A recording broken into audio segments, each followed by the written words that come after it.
Os empresários, o empresário, a empresária, a pessoa e os amigos. Bom, e vamos começar pelo lado empresarial. José Carlos, eu conheço há pouco tempo, mas conheço o suficiente para dizer que tiveste um percurso de vida que deve ser relatado, deve ser transmitido a outras pessoas, para percebermos até que ponto é que se consegue partir de um ponto e se chega a outro. E neste momento, curiosamente, esta entrevista coincidiu com um momento também importante para as duas componentes. Hoje, o teu projeto, o vosso projeto, faz 12 anos. Verdade. Como tu há bocado disseste, passou depressa, mas demorou muito. Não é? Sim. Então, José Carlos, então diz-nos como é que isto tudo começou de um catraio daqui de Vigeu, que de repente decide, vamos por aí, vamos ver o que é que isto vai dar. Como é que foi? Bom, os últimos 12 anos são apenas os últimos, na verdade. Isto é uma história com mais de 30. Eu sou um vizense, mudei-me para o Porto relativamente cedo, mudei para o Porto há cerca de 30 anos, fiz diversas coisas que me permitiu conhecer melhor o país e as necessidades empresariais, tive diferentes experiências, e então em 2009 é que eu entendi cortar com um passado existente para construir um futuro. Em 2009 ainda era um pouco prematuro pensar neste mundo digital porque ainda não estava aberto a todos, mas de facto eu entendi que era esse o caminho do progresso e era o caminho do futuro. A pandemia trouxe o progresso até nós, foi um acelerar, e de facto hoje dou conta de passaram 12 anos. Foram 12 anos que passaram depressa, mas de facto houve muitas histórias e se pensar em cada dia demorou muito. Não fiz as contas aos dias, mas se fizesse, portanto, 12 vezes 12 são 144 meses, vezes 60 é só fazer as contas, como dizia alguém, não é? Exatamente. Portanto, o que importa não é só o caminho é importante, mas o destino é aquilo que nós temos como meta e como visão. E a verdade é que a meta é uma coisa que vai mudando de lugar. Cada vez que entendemos que a meta num determinado sítio, quando lá chegamos, percebemos que a meta é mais longe. E isto é o que faz com que os nossos desafios sejam sempre diferentes. Ou seja, quando passaram 5 anos eu achava algo, quando passavam 10 anos eu achava uma coisa diferente. 2 anos depois, passado uma pandemia, eu acho outra coisa, e se calhar daqui a 5 anos eu vou achar outra coisa. É normal, é o progresso, faz parte. Agora, tudo isto tem desafios, há toda uma aprendizagem, há toda uma adaptação. Eu, quando comecei a trabalhar em 1985, não havia computadores para o comum dos mortais. Havia para outras pessoas que não são tão mortais, eventualmente. Mas hoje os computadores chegaram a toda a gente, a internet chegou a toda a gente, especialmente àqueles que desejam, e então o nosso mundo do digital para nós é importante porque estamos posicionados de um lado do marketing, especialmente focados no marketing digital porque é a ferramenta que todos nós utilizamos, mas no marketing de uma forma mais generalista. Porque o marketing digital, sem o marketing de produto, sem o marketing de serviço, sem o marketing de empresa, sem o marketing pessoal, sem o marketing relacional, só digital não é marketing, é um vazio que qualquer uma das pessoas faz, mas não visa retorno financeiro. As empresas e os negócios visam, obviamente. Deixa-me só interromper para dizer o seguinte, e aqui algumas questões que tu focaste são muito importantes, que é, tu consideras que quando começaste no marketing, e sobretudo no marketing digital, toda a experiência que tiveste até aí, tu disseste há 12 anos, portanto, estás há 30, cerca de 18 anos, andaste afastado. Sim. E andaste por outras áreas. Sim. É importante, e o nosso objetivo desta entrevista também é passar uma mensagem, quer para quem já está, quer para quem quer entrar na vida empresarial. Isso. Para chegarmos a um marketing que é digital, que é informático, que é tecnológico, que é tudo isso, a componente pessoal é essencial. Isto é, tu chegaste onde chegaste porque tiveste esses 18 anos. Foram necessários 18 anos para tu conseguir chegar ali e dizer, agora eu estou preparado ou não? Esses 18 anos tiveram a ver com vida comercial. E com a vida comercial o marketing faz parte. Antigamente não havia essa palavra, ou essa palavra não fazia parte dos dicionários das empresas menores, das micro, das pequenas empresas, mas eu sou do tempo onde lambia páginas e páginas de revistas, de listas telefónicas, para angariar contactos para posteriormente poder trabalhar. Hoje, com 2 cliques, chegamos à internet e descarregamos uma listagem. Esse é o lado fácil que nós temos mas hoje. É preciso primeiro lamber para depois chegar ao clique? Não, nesta analogia. Eu diria que é preciso saber qual é a necessidade, porque se não souberes fazer a pergunta ao Google, ele não te dá respostas. Sim. Se não sabes fazer a pergunta, nunca vais ter a resposta.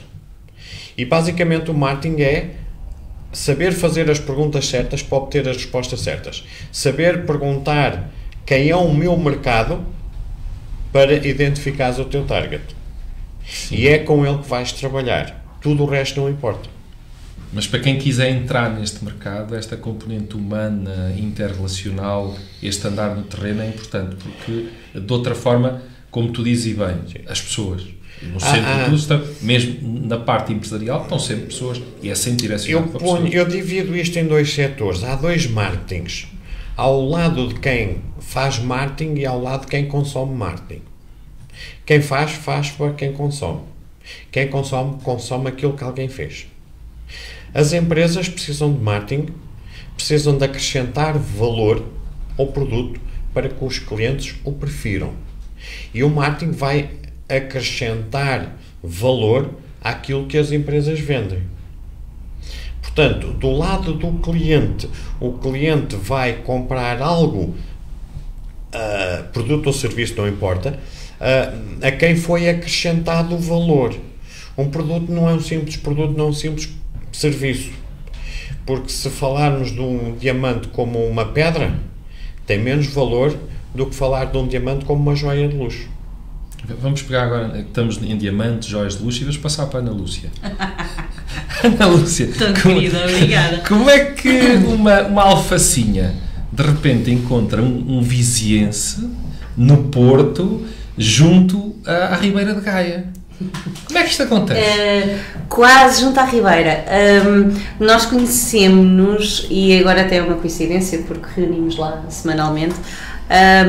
Nós conhecemos-nos no 22º piso do Hotel Holiday Inn Porto Gaia e já temos uma história com aquele hotel, na verdade, não só porque é a nossa, mas porque ao longo de todos estes anos de percurso já trabalhamos com eles variedíssimas vezes, já fizemos lá imensos eventos, temos lá relações profissionais que são inevitáveis e pessoais porque são sempre paralelas e sim, portanto é verdade, nós conhecemos-nos num evento networking 6 de dezembro, está a fazer 10 anos. Boa memória. É verdade. E Ana Lúcia, o teu percurso é um percurso normal de quem...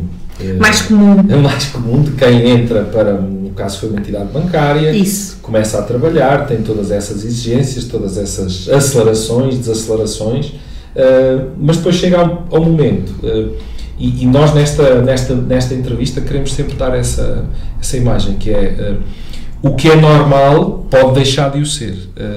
E o que é que te fez, em determinada altura, perceber este não é o caminho e quero ir para a minha normalidade e não para a normalidade? Eu fiz um caminho um bocadinho mais parecido com o comum do que o Zé Carlos, ainda assim diferente do que a maior parte das pessoas da minha geração. Eu não fui para a faculdade a seguir ao 12º ano.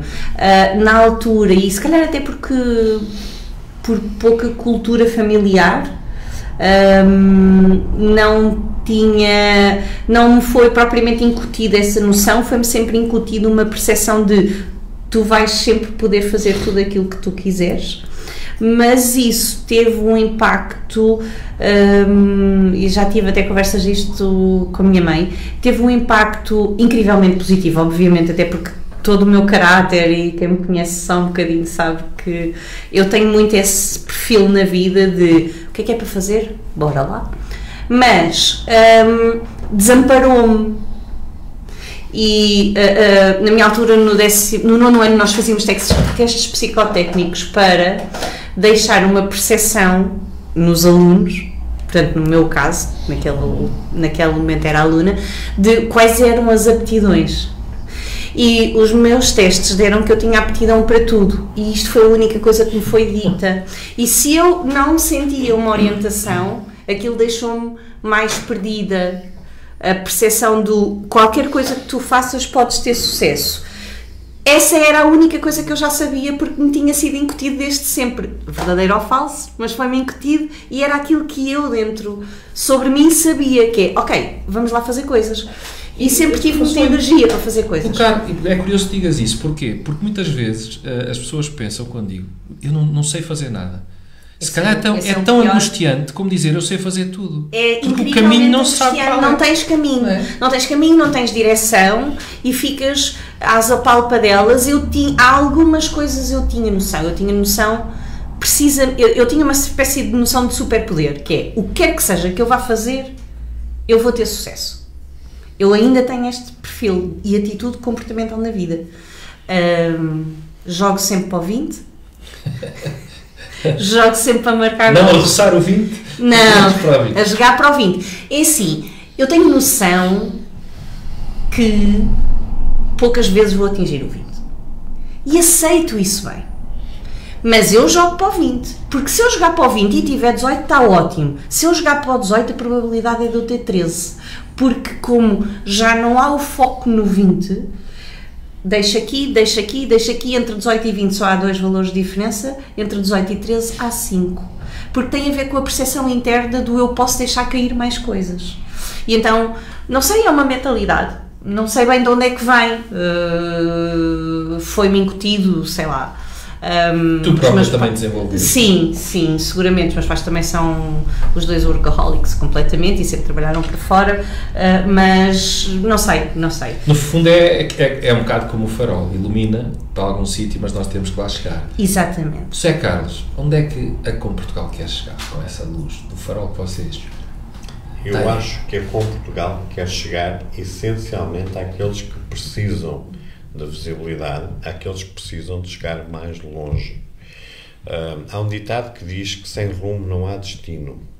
Em bom rigor, quando não há rumo, qualquer destino serve. Não estamos a dizer que todos os outros destinos são piores que aquele destino que foi traçado no rumo que definimos. Porque o farol é algo estático. Os navios que se orientam por ele, não. Portanto, ainda hoje conversava com alguém. Um farol é uma sinalização de uma zona de perigo. Está associada normalmente a um obstáculo. Portanto, nunca se viaja em direção a um farol, procura-se sempre contornar um farol não perdendo de vista. Nos negócios é assim, é isso que a Com Portugal pretende no mercado. O mercado desenvolveu, mas há muito para desenvolver. Quem já investiu não chegou ao fim do investimento, porque em marketing o fim do investimento não existe. Pode chegar ao fim da tua capacidade de investimento. Okay? Isso é algo diferente do fim da necessidade de investimento.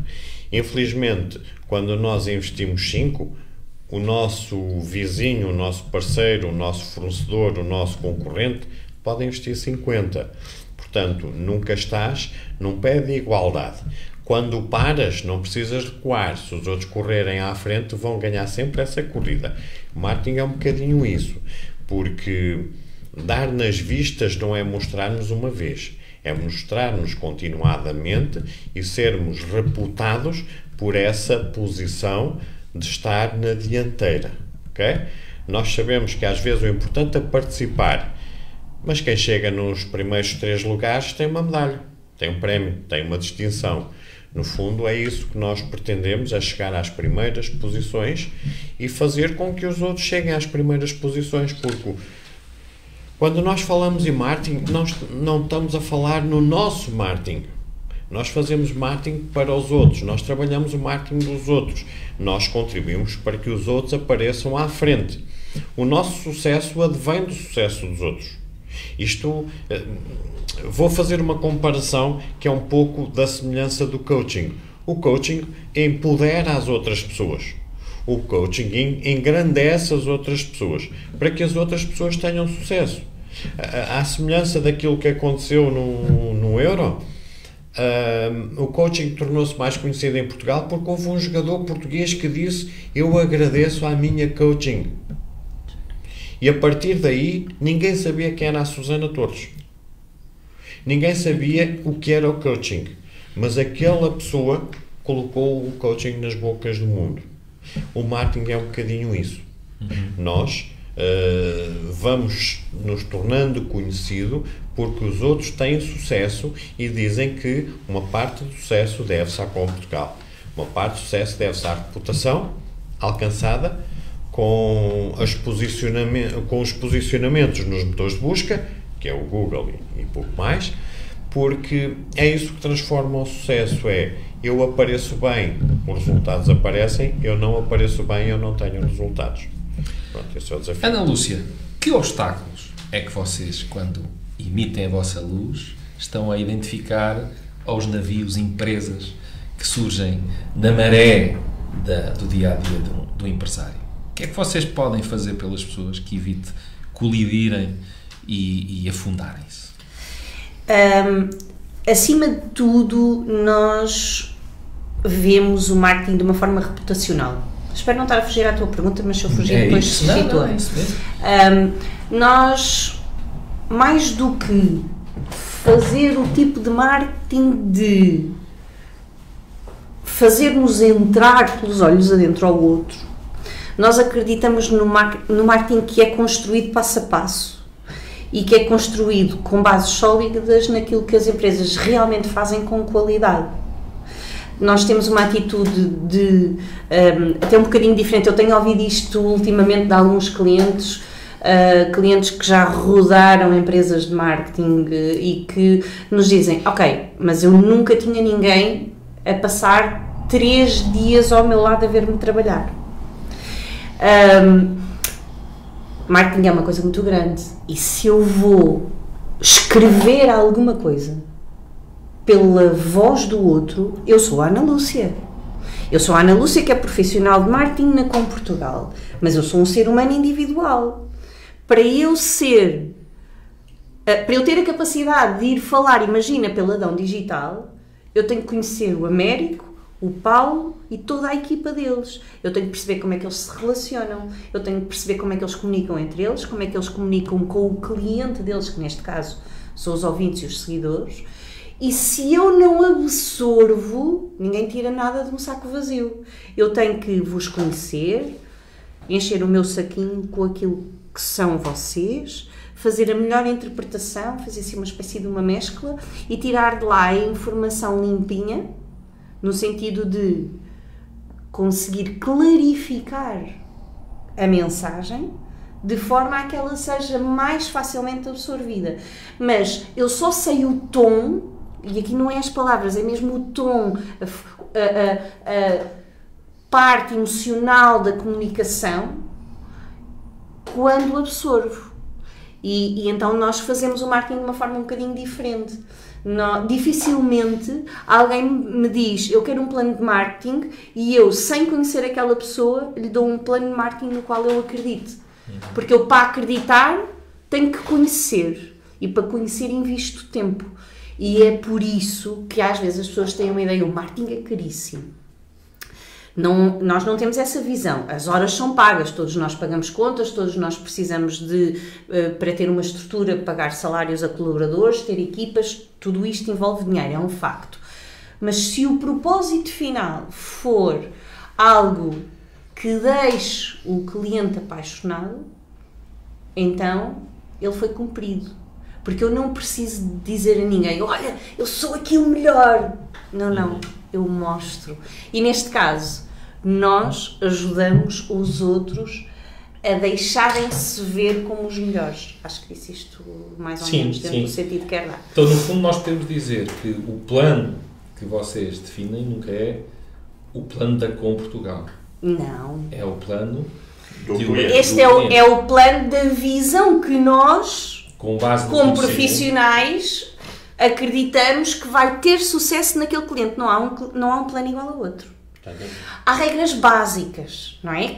É por isso que se estuda, é por isso que se aprende. Há estruturas básicas, mas em função de cada cliente, mas ainda mais, e este às vezes é o desafio, em função do meu cliente, é que eu dito o tom, a comunicação, a imagem, o branding, tudo aquilo que vai tornar o meu cliente empresa melhor aos olhos do seu cliente a quem ele de facto deseja alcançar, de uma forma mais sutil do que nós somos os melhores a fazer isto.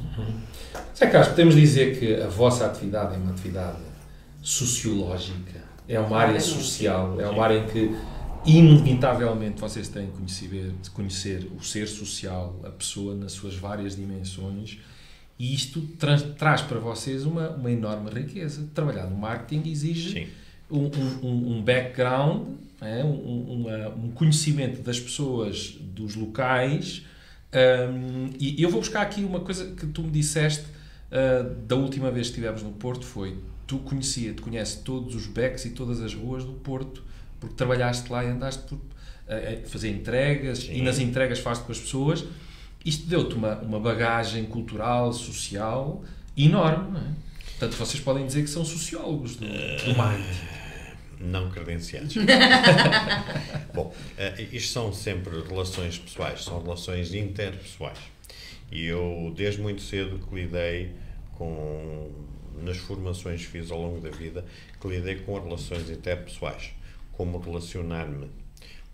relacionarmos-nos do ponto de vista pessoal e do ponto de vista coletivo. Eu, quando falo em marketing, isto não é uma ciência exata, ok? Como todas as áreas sociais. Isso. Não sendo uma ciência exata, eu dependo de vários fatores. Primeiro, dependo do fator do meu cliente. Qual é a visão dele? Qual é o produto dele? Qual é o serviço dele? Depois há o escalão seguinte. A quem é que se destina aquilo que o meu cliente faz? E então eu vou analisar o cliente-alvo do meu cliente. Portanto, isto aqui estamos sempre a trabalhar numa escala de 3 ou 4 anéis, ok? Porque se calhar o meu cliente ainda não é o cliente, é o filho dele, ok? Portanto, pegando nessa perspectiva, nós temos que perceber muito bem o que é que o nosso cliente faz, o que é que ele deseja e o que é que nós temos que ele precisa e ele próprio não sabe o que precisa. Porque muitas vezes levamos insights para esse campo, que é o nosso cliente nem faz ideia que precisa de melhorar o computador. O nosso cliente não faz ideia que precisa de melhorar o webcam. O nosso cliente não faz ideia que precisa de melhorar as redes sociais. O nosso cliente não faz ideia que precisa de um website estruturado e adaptado aos ecrãs. Portanto, isto ainda só estamos no nosso cliente. Depois temos que perceber, se o meu cliente vende sapatos, quem é o cliente dele? É um cliente de proximidade? É um cliente local? É um cliente regional? Ou é um cliente nacional ou internacional?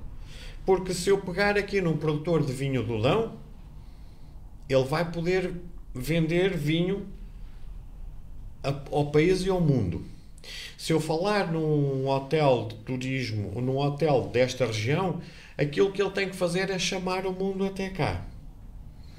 Quem é o cliente típico de um hotel desta região e qual é o cliente de vinho desta região? Estamos a falar de realidades completamente diferentes. Portanto, esse fator de análise das pessoas, do cliente-alvo, do potencial, terá sempre a ver um bocadinho com a sociologia. Não exclusivamente, mas é difícil de separar essas coisas, não as ter incluídas. Portanto, dentro do marketing nós preocupamos sempre muito com isso. Porque muitas vezes o nosso cliente já vendeu para a França ou para a Suíça, mas se ele quiser vender mais, ele não sabe bem a quem, nem como chegar-lhe. Então, se eu tiver aqui uma quinta de turismo de eventos, como já conheci nesta região, as pessoas não sabem como atrair, e neste caso falamos de uma quinta de casamentos, eles não sabem como atrair os imigrantes para vir festejar aqui o casamento. Em vez de irem para outras regiões, portuguesas ou cada região de Viseu. Portanto, essa é a capacidade, essa é a visão que nós transmitimos aos empresários para eles serem capazes de atraírem os seus clientes. Porque há uma coisa que nós fazemos, nós não obrigamos ninguém a comprar. Sim. E todo esse processo é um processo, Ana Lúcia, de muita transparência, honestidade e frontalidade. Sim. Às vezes eu tenho uma comunicação direta e muito assertiva. Agora, melhor, 10 anos ao lado do Zé Carlos, ele é mais diplomata do que eu. Eu sou mais frontal. Explosiva. Não, mais sem papas na língua. eu acredito, acima de tudo na vida, e isto até, com todo o respeito aqui pela conversa que estamos a virar, que está focada no lado profissional, eu acredito nisto, na minha essência. O que não for de total verdade e honestidade, eu não quero para mim. E se eu não quero para mim, eu não consigo querer para ninguém. E eu prefiro um desengano do que viver toda a vida enganada. Bem, eu acho que é o ponto que mais nos une. E quanto mais, é verdade, e quanto mais rápido, melhor. Se é para limpar já. E isto agora, trazendo de volta à tua pergunta. Acho que tem tudo a ver. Sim. Trazendo de volta à tua pergunta, às vezes, era aquilo que eu estava a dizer há pouco. Às vezes a ideia do nosso cliente não é de todo a nossa recomendação. Às vezes chegam-nos clientes a pedir a execução de um plano desenhado por um qualquer consultor de marketing. E eu vou-te dizer, eu olho para o plano, mas normalmente a nossa visão é diferente. Porque nós temos esta visão mais construída de reputação do que de execução. Quando um cliente chega ao pé de mim e me diz, eu gostava de fazer umas publicações pagas nas redes sociais. E eu vou olhar para as redes dele, não tem branding. É uma loja online no Instagram. Tem 500 seguidores, tem 0 comentários, tem 3 likes em cada publicação. Eu não recomendo a um cliente destes fazer nenhuma publicação paga. Porquê? O tráfego pago serve para ir chamar quem não nos conhece. Perfeito. Então, vamos olhar para eles dessa forma. Agora, porquê é que eu vou chamar pessoas para uma casa suja? Com todo o respeito pelas redes sociais de cada um. Claro. Porquê é que eu vou atrair para algo que não converte? Para mim é mais importante preparar a casa do cliente, criar um perfil que gere a conversão de um seguidor em clientes, que esse é o propósito. E isso não é através da divulgação do produto A, B, C ou D, não é essa a estratégia para as redes sociais, por isso existem sites, websites, lojas online, outras coisas. As redes sociais é um ponto de contacto e de criação de conexão com a audiência. Não consegues criar conexão se o que tu vendes são peças de roupa e só lá tens a peça de roupa e o seu preço. Não há conexão emocional. E então, por este motivo, se eu tiver, agora voltando à tua pergunta, que dizer a um cliente muito claramente, eu não acho que este plano pelo qual o senhor pagou 5.000 euros, e isto já nos aconteceu, faça sentido.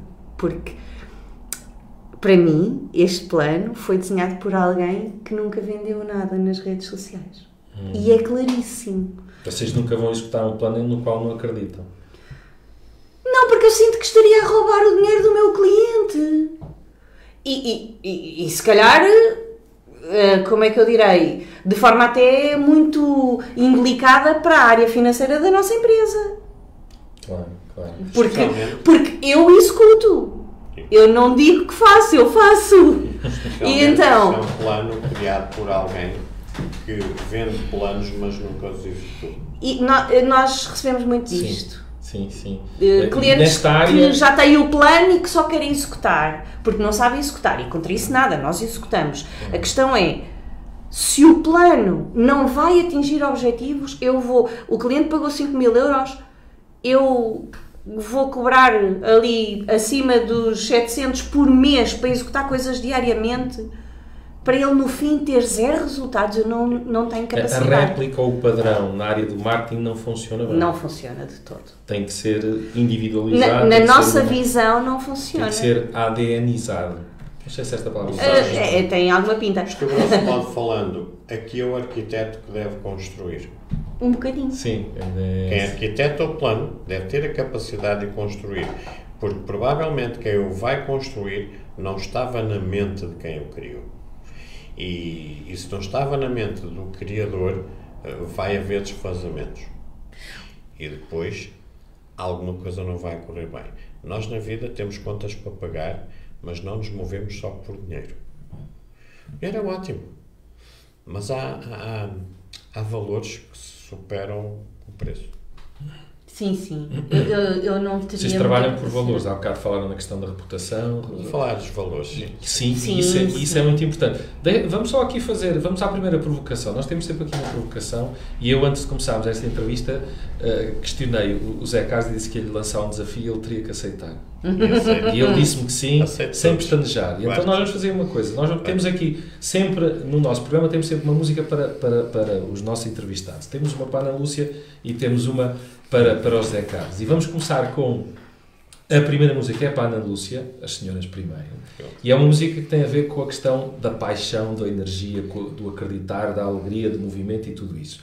E como envolve movimento, eu vou-te pedir para que possas acompanhar a Ana Lúcia ao som desta música, que vamos passá-la, e mantém o microfone aberto, se fizesse favor, Paulo, que eu depois vou dizer o que é que ele tem que fazer. Não podemos fazer isso, temos que fazer antes. Portanto, a música vai passar e depois tu vais ter que, eu por gestos vou-te dizer o que é que tu tens que fazer. Muito bem. Ok? Que vai ser surpresa. Vamos lá. Paulo, força!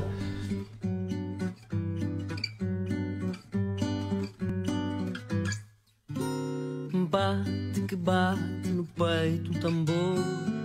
O que será que me deu? Será que fui morto em combate? Ou será amor? Desce no peito um frio, um calor. O que será que me deu? Será falta de chocolate? Ou será amor?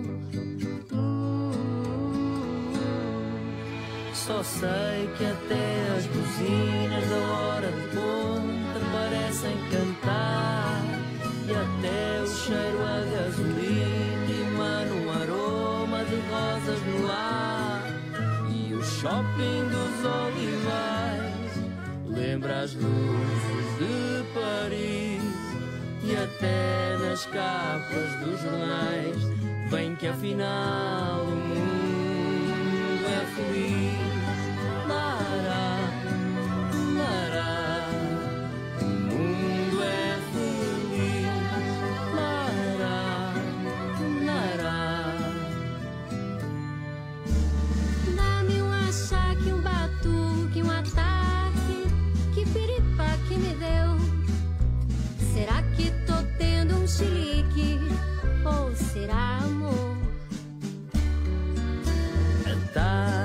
Minha roupa retinho, acelera o coração.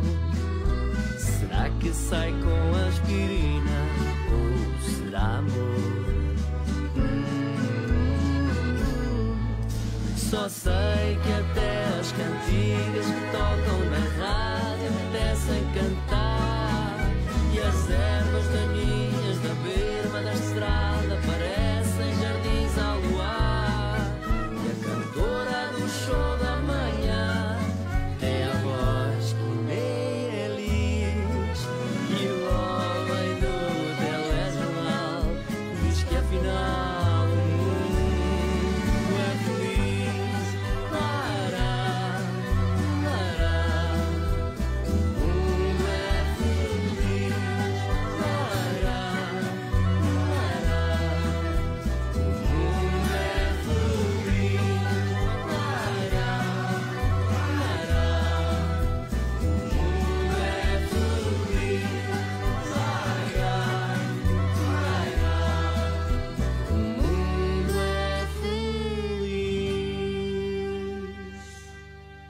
Muito bem, desafio superado pelo Zé Carlos. No fundo, esta música representa aquilo que temos estado aqui a falar. A paixão, na energia, da dedicação. E quando se fala de amor, o amor pode ter variáveis imensas. E No mundo empresarial também existe amor. Amor pela proximidade que se quer ter com o outro. Amor pela forma como vocês todos, ou vocês dois têm falado, com o cliente do cliente, com acreditar, com a proximidade, com estar junto a ele. E nesse sentido, e porque a música foi para a Ana Lúcia, ser empresário, e nomeadamente nesta área, também é saber amar.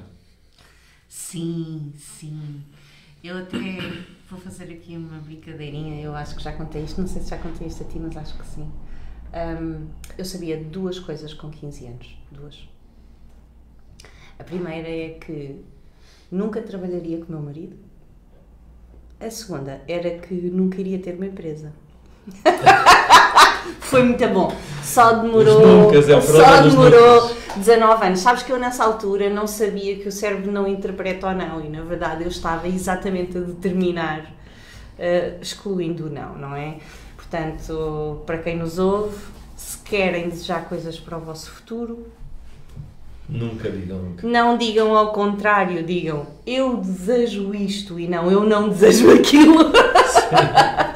Porque senão é uma grande chatice. Mas voltando aqui à tua pergunta, acho que sim. Nós começámos a trabalhar há muitos anos, é Carlos em 85, eu em 93. Nós temos uma coisa engraçada que costumamos dizer, se juntares nós os dois e tiveres uma ideia de qualquer área de atividade, a probabilidade de um dos dois já o ter feito anda na casa dos 90%.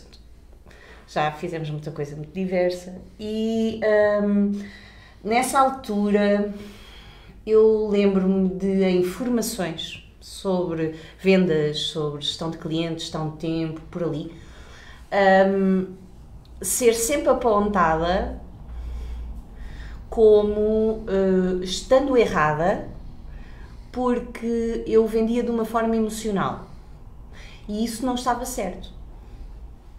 E eu só respondia de volta: estamos 10, eu estou sempre nos top 3, como é que pode estar isto errado?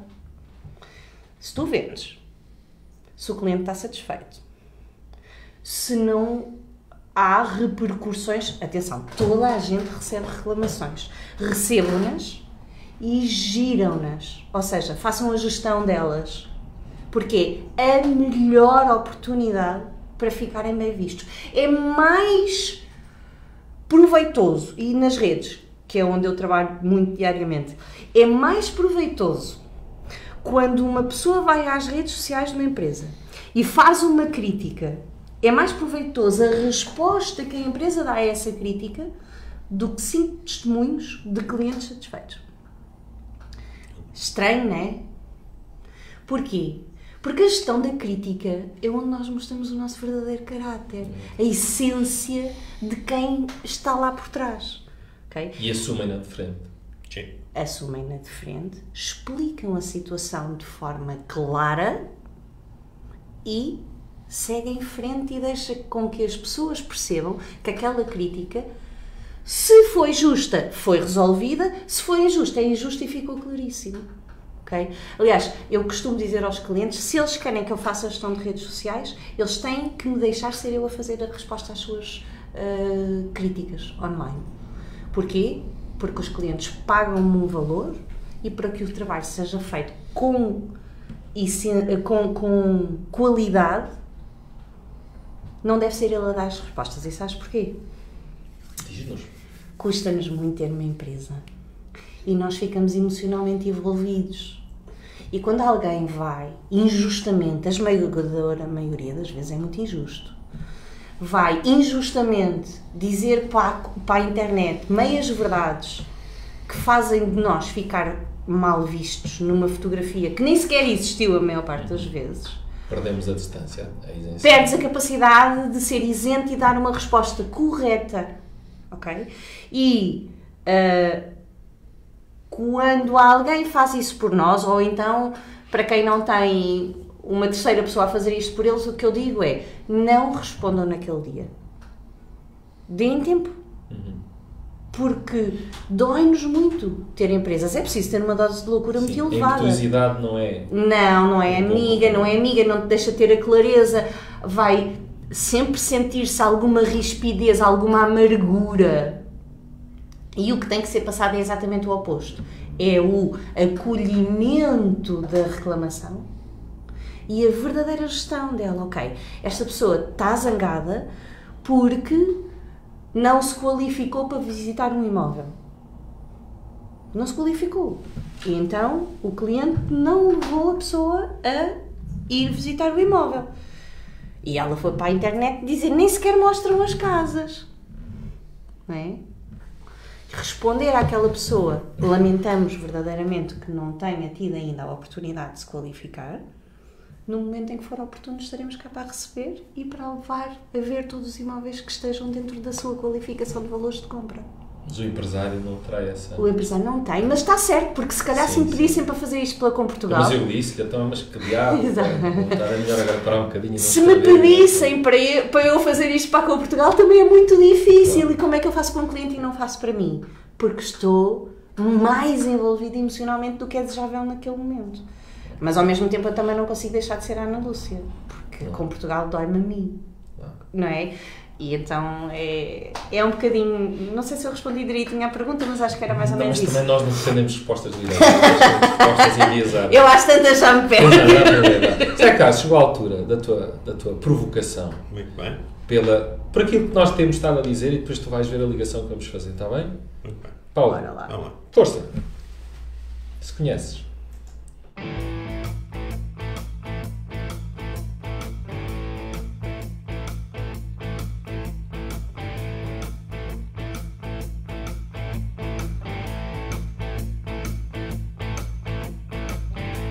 A vida fugia,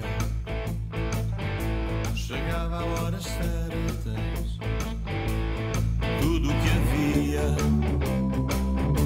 era uma longa espera. Quando olho para trás e revejo o caminho, vejo um puto audaz a seguir o instinto.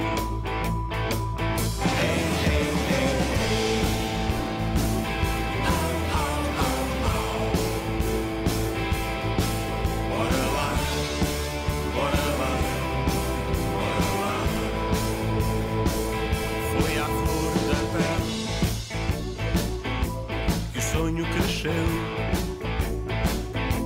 um grito rebelde. Eras tu e era eu. O som vinha de fora, a palavra cá dentro. Chegar a hora de marcar o meu tempo.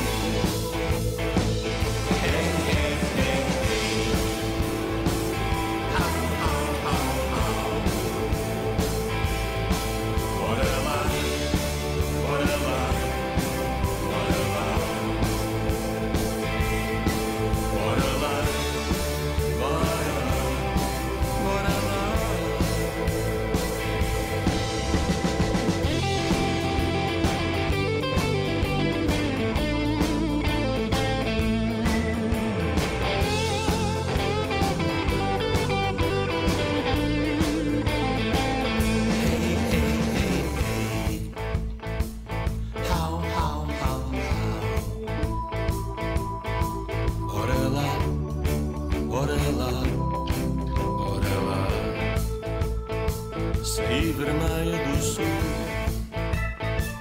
cheguei Moro ao norte, para um olho azul.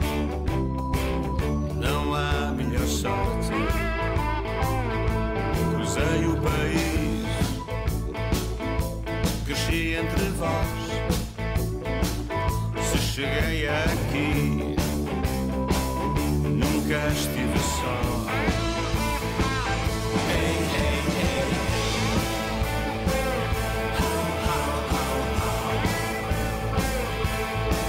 Bora lá,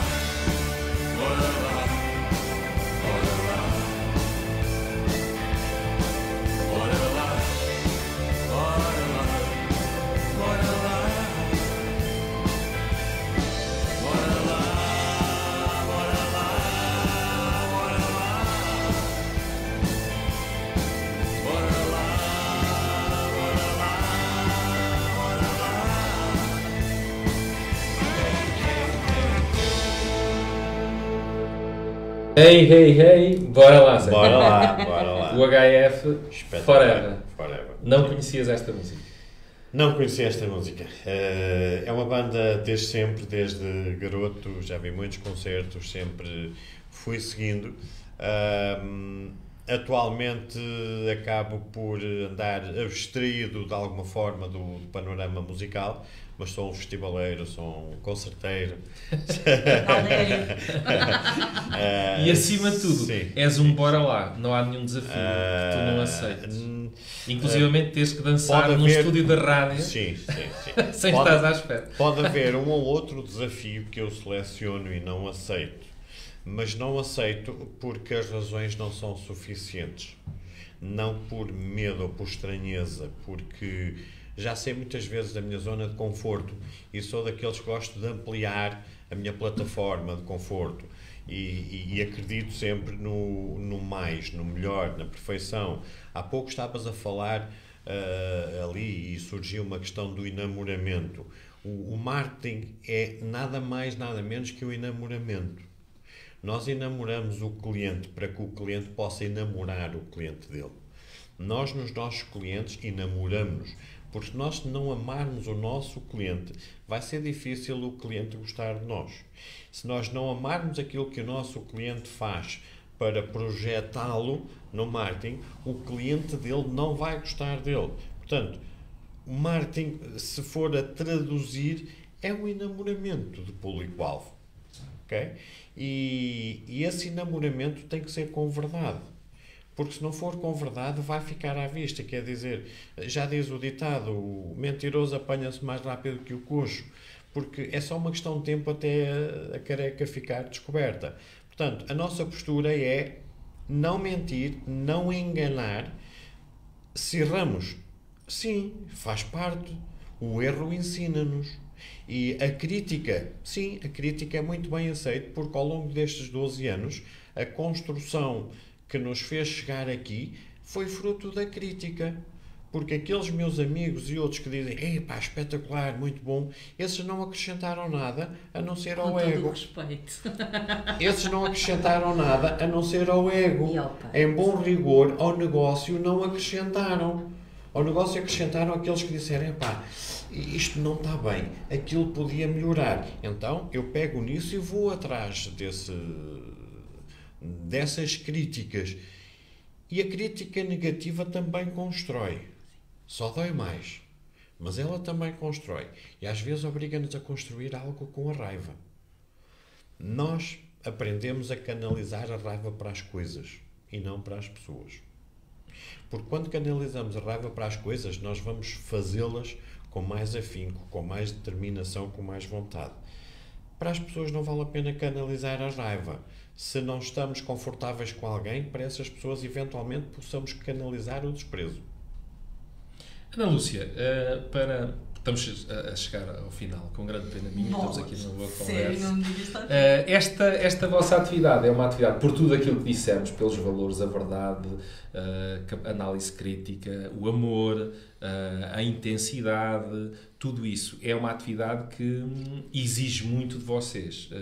É uma atividade que no vosso dia-a-dia, as várias dimensões que nós temos, pessoal, familiar, social, profissional, a dada altura, todas elas vão ficar juntas e tem que saber lidar com isso.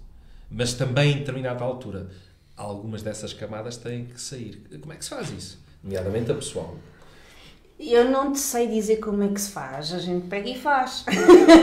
Surge, flui. Faz e pronto. Nós temos características muito diferentes, eu e o Zé Carlos. Nós fomos primeiro um casal e depois é que nos tornámos colegas de trabalho. Para todos os efeitos, eu sou colaboradora do Zé Carlos, mas eu não nego, sei que tenho uma influência muito grande. Qualquer das formas. Eu acho que nós fazemos cada um de forma diferente e também o mesmo de forma diferente em circunstâncias diferentes. Para mim, entrar numa realidade de uma empresa de dimensões pequenas foi muito estranho. mesmo. Primeiro ano ao lado do Zé Carlos, eu não sei como é que o ultrapassei, olhando para trás ainda já não me dói, mas sei que me doeu mesmo muito, e eu achei mesmo que havia alturas em que não sabia se ia conseguir ultrapassar. Eu não conhecia a realidade das empresas do outro lado, eu sempre tinha trabalhado muito, no sentido de muitas horas e muito dedicada, isso faz parte de nós. Nós ou temos isso ou não temos isso.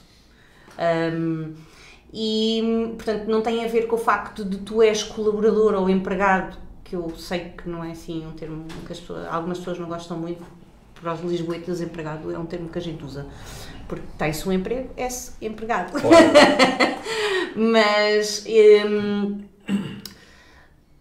para mim não houve distinção, ou seja, a minha percepção foi: eu não tenho mais para dar do que aquilo que eu sempre dei, que é tudo o que eu sei. E então, conhecer a realidade de pagar impostos, e aqui eu concordo com o princípio do pagamento de impostos.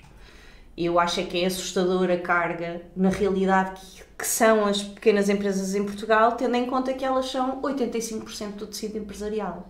E eu acho que isto escapa, a visão do país real escapa, e acho que posso falar isto com propriedade, porque sou uma delas, aos lisboetas. Não há noção do país.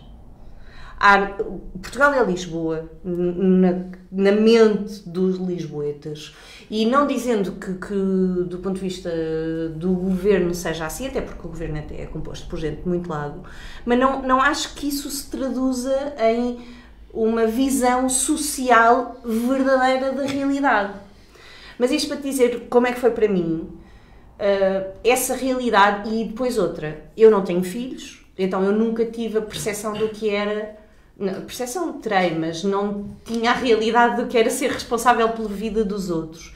E quando me juntei ao Zé Carlos e tive a noção do que é pagar salários, a responsabilidade que é pagar salários, e de ter a responsabilidade do bem-estar de famílias em cima dos teus ombros, da tua capacidade de concretizar, da tua capacidade de vender, da tua capacidade de manter a honestidade, os teus valores, os valores da empresa, e conseguir ainda assim gerar valor suficiente para continuar a pagar salários. E isto, nós ouvimos muitas vezes muitas coisas de os patrões não se interessam, não querem saber, e de facto é verdade. E se calhar há muitos, e se calhar haverá tantos que são assim como os que não são, mas também há muitos outros que não são e que pagam primeiro os salários do colaborador do que os seus. E se faltar a alguém, são os seus que faltam, não é o dos colaboradores. Sim. E eu acho que esta realidade não é trazida para o senso comum, e isso dá-me pena. Por outro lado, também acho que há muitos colaboradores deste nível de pequenas empresas que percebem verdadeiramente que têm responsáveis pelas empresas onde estão, que se preocupam tanto com eles que têm que pôr a empresa acima de tudo. Do resto da questão familiar, para nós é mais ou menos fácil, não é? As pessoas perguntam-me muitas vezes como é que nós conseguimos viver 24 horas por dia. Eu faço aqui uma compartimentalização, acho que é este o termo, não é? É quando eu entro na empresa, este senhor é meu patrão, quase sócio. mas eu estou a trabalhar, ponto final, ok? Quando fecho a porta da empresa, estou na minha casa, somos companheiros e pronto. Agora, se eu tiver que ir trabalhar à noite, eu não tenho propriamente de lhe dar satisfações porque ele percebe, não é? Tipo, porque ele não é só o meu marido. Acho que nós temos perfis comportamentais muito diferentes. O Zé Carlos é o ideólogo, o criativo, o gênio por trás das ideias. Eu sou a gaja que põe coisas em prática e de preferência rápido, que eu tenho urgência. eu tenho urgência, não gosto de ideias na gaveta, não gosto de coisas por fazer, não gosto de coisas só pensadas, porque assim que uma ideia, e o Zé tem... Bem, há fases então que o Zé tem ideias todas as semanas, ok? Assim que uma ideia chega até mim, eu vejo logo a execuabilidade daquilo. E então fico com vontade de fazer logo.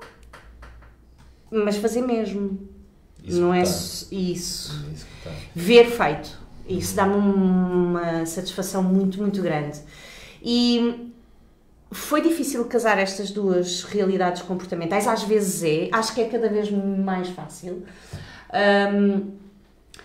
Acho que isto traz uma imensa mais-valia à empresa, porque se complementa muito. Okay? Foi difícil encontrar a forma certa de comunicar e de não criar choque. Até porque depois a forma ela própria de usar as palavras foi difícil, isso foi difícil, não vou negar, isso foi difícil. Mas chegaram a bom ponto. Vamos chegando, não é? Às vezes todos os dias. Vamos chegando vamos chegando todos os dias. Zé Carlos, Isso, acho que sim. obrigado, Lúcia. Para terminar, Zé Carlos, e terminamos, nós tentamos sempre também abordar, como eu já disse, passar uma mensagem também para quem nos está a ouvir, que não é empresário e que pretende ser ou já está no mercado e perceber as várias realidades. A vossa é uma que, curiosamente, também surgem cada vez mais. Eu conheço mais casais que partilham a sua vida nos vários planos. Como mensagem, por um lado, nessa perspectiva, para quem nos está a ouvir, esta vida de empresário, se está ou não a dar cabo de vocês, como a música diz. E por último, porque também aqui é um espaço para, já falámos sobre com Portugal, mas também deixo as últimas palavras, a última frase para também falar sobre o que... Obrigado. A vantagem de estar com vocês. Bom, eu vou começar por um chavão que diz: quando não pões os teus sonhos em marcha, vais ser convidado a pôr os sonhos dos outros. Empreendedor significa empreender com dor. Portanto, todos aqueles que têm vontade de trabalhar por conta própria têm que estar preparados para desafios, para alguns sacrifícios, mas também têm que estar preparados para as vitórias e para o sucesso. Às vezes as pessoas não estão preparadas para esse lado. Há uma ilusão do "e quando for grande", nós somos grandes. E abrir uma empresa não é difícil é mantê-la aberta. Nós temos que amar a nossa equipa, porque se não amarmos a nossa equipa não podemos exigir que a equipa nos ame. Esse é um princípio que eu tenho. Não importa se a equipa é mais uma pessoa, se são mais 10, se são mais 10 mil. Há empresas hoje que abriram o departamento da felicidade. O departamento de felicidade é com a pessoa que nós temos à nossa frente. Portanto, os negócios são a profissão mais antiga do mundo. Começou pela área comercial. Alguém teve que vender alguma coisa para que a segunda profissão pudesse existir. Nesse ponto de vista, há de ser a última profissão a terminar, porque mesmo que o mundo acabe, nós vamos vender os nossos últimos itens para sobreviver. Portanto, vender sim, vender com alma, vender com responsabilidade, vender é servir necessidades e não impingir e não vender aquilo que as pessoas não querem. Nós voltamos a estar na era da burla informática, na burla dia-a-dia. As crises... as burlas têm uma associação às crises. As dificuldades fazem com que as outras pessoas saiam para tentar ganhar a vida de uma forma menos lícita, porque às vezes é mais fácil, é um susto e uma corrida, ok? O resto dá trabalho. Portanto, há muitos e bons desafios.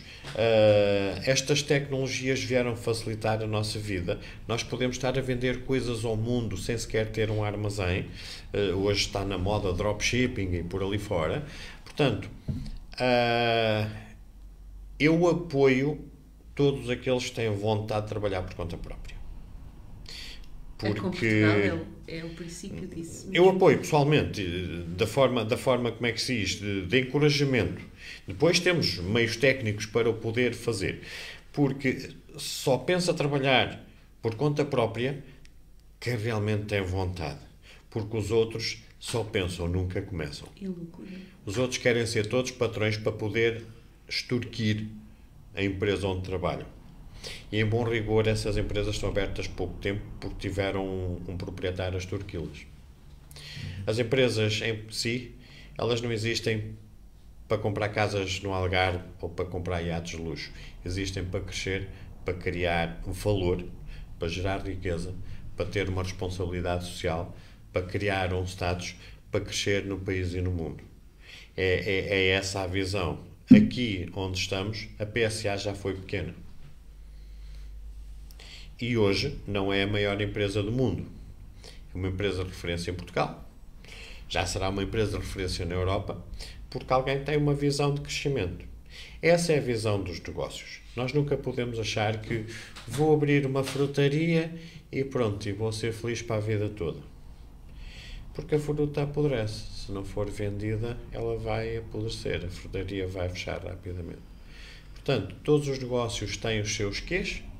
Há coisas, as peças automóveis não apodrecem, mas os modelos ficam obsoletos, ficam ultrapassados. Tudo na vida é assim. Quem não parar de evoluir, fica para trás. O negócio hoje em dia não é o mesmo negócio de há 10 anos e daqui a 10 anos não será o mesmo negócio que hoje. Portanto, essa exigência de estar sempre na crista da onda, como um surfista, só faz surf na crista da onda. Antes não faz surf e depois também não faz. Portanto, mantermos na crista da onda é o mais difícil, é preciso um equilíbrio muito grande, é frustrante termos razão antes do tempo, ok? Mas não vale a pena ter razão depois do tempo. E é como Portugal representa tudo isso que tu disse. Nós tentamos estar na crista da onda. Porque desde 2010 que nós pensamos, bom, vamos adiantar que a onda há de vir. E esta já houve várias ondas que nós aproveitámos. Em 2010 estava a instalar-se uma grande crise em Portugal. Nós atravessámos um deserto até 2013, 2014.